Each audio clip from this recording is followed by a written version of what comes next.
Hi, it's Kozue. In today's video, I'm making cherry nail art using polish. It's mainly a nail stamping video. Alright, let's get started. I washed my hands, then wiped off any moisture and oils with disinfecting ethanol. For today, I shaped my nails into a ballerina shape. It's been a while. For the base coat, I'm using Oli Bonder. It has soft orange tint, so once it's on, the nails look kind of lively.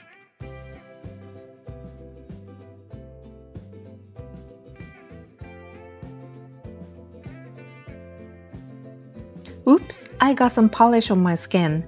Do you know what this little tool is that I'm using to remove the extra polish? It's that tiny fork that comes with yukimi daifuku. Apparently, it's called a two-pronged fork. I feel like it would be even easier to use if the tips were a bit sharper. It's getting hotter, so I'm giving everything a longer drying time, about 10 minutes. Today's color is Paraju Mini Nail PL10. It's a purple with a strong pink tone, and it's discontinued now.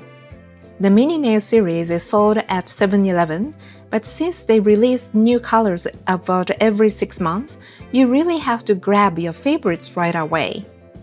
I'm applying one coat to all the nails first.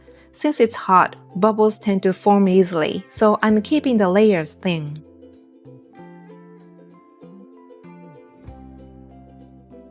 One more trick to avoid bubbles. This one was actually taught to me by a viewer, is using thinner, but I completely forgot about it this time. Right before the second coat, I finally remembered and added 3 drops of polish thinner into the mini nail bottle. I always thought thinner was only for thick, gloopy polishes, but this time I tried it on a brand new one.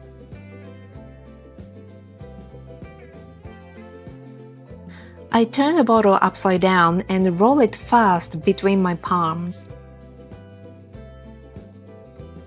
And for the second coat, I applied it thinner than usual as well.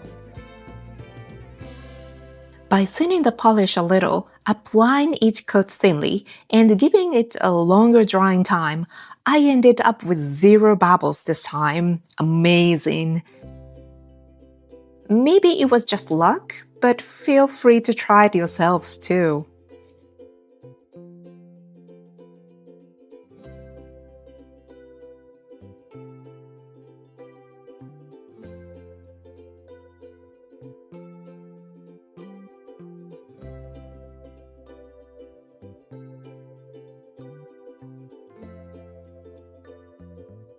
After drying for 10 minutes, I'm moving on to stamping. This plate came from a nail stamping set I bought at Walmart in Hawaii earlier this year. The way I got it is so specific that it's probably hard for anyone to find the exact same plate. Sorry about that. The scraper came as a bonus with some random plate I bought.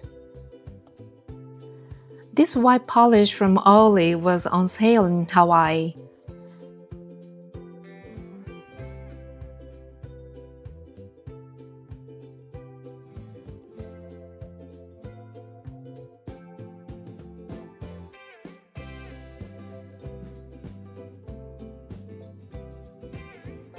I stamped once just to test it out. I think I'll try stamping a bit more. I'm not even cleaning the plate, just going straight in and stamping again.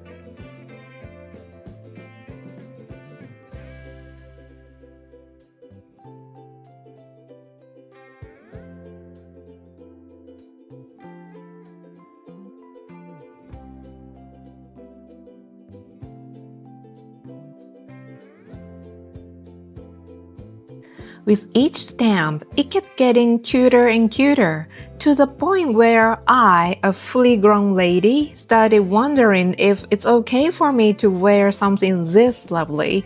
But in the end, I stamped it 4 times.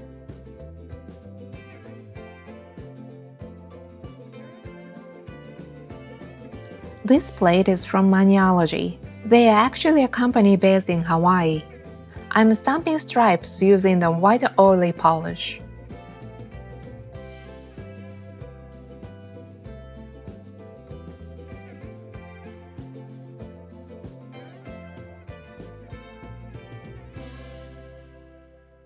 Oh, the white turned out a bit stronger than I expected. This one is also a Maniology plate. I'm stamping my beloved polka dot pattern.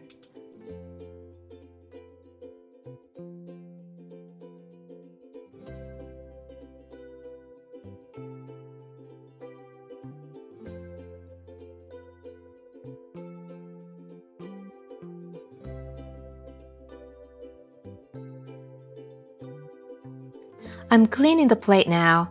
I grab some cotton with a grabber, soak it with remover, and swirl it over the plate. Sometimes the plate gets cloudy like this, but when that happens, I wipe it with a paper towel and some ethanol.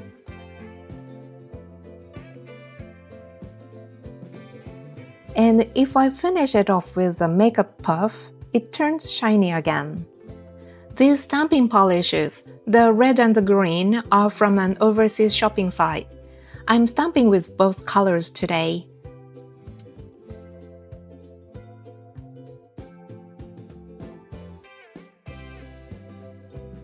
To keep the red and green from mixing, I think about the direction I scrape and only scrape once.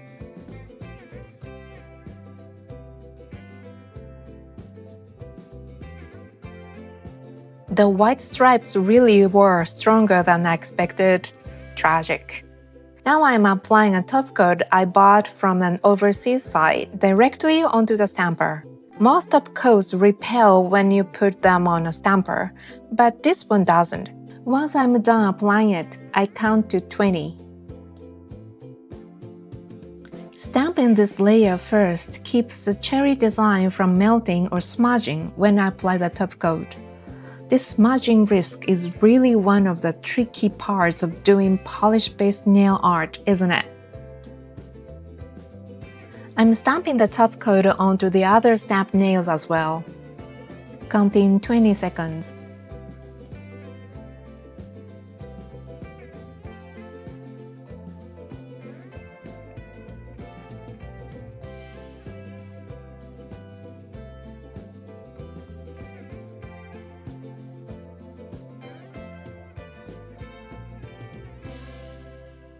First top coat, I'm using OPI's Jailbreak 3, the legendary top coat.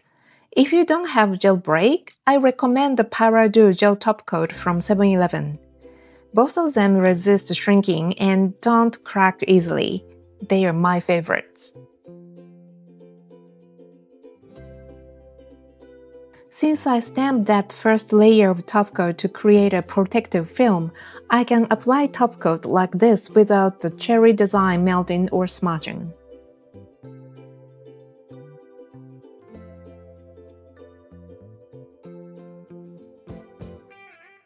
Oh no, a drop of top coat just fell right at the base of the nail.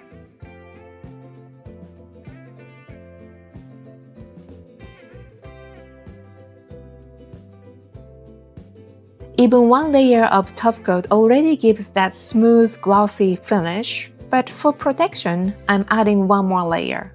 The right-hand thumb only has one little pair of cherries, and it's adorable. One more layer of top coat, and today's nails are done. Okay, they're done.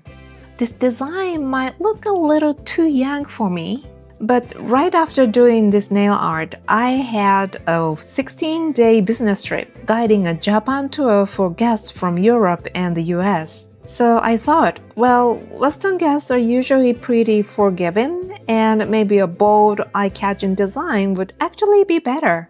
I plan to remove the polish after a week and repaint a simple one color while traveling, but guess what? This nail design survived all 16 days.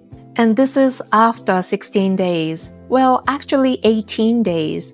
If you stare at it, you can see it's a little tired, but there are no major chips and it still looks pretty decent. I was hand washing my laundry every night in the hotel sink too, so honestly, I'm impressed it survived this long. Thank you for watching. See you in the next video. Bye!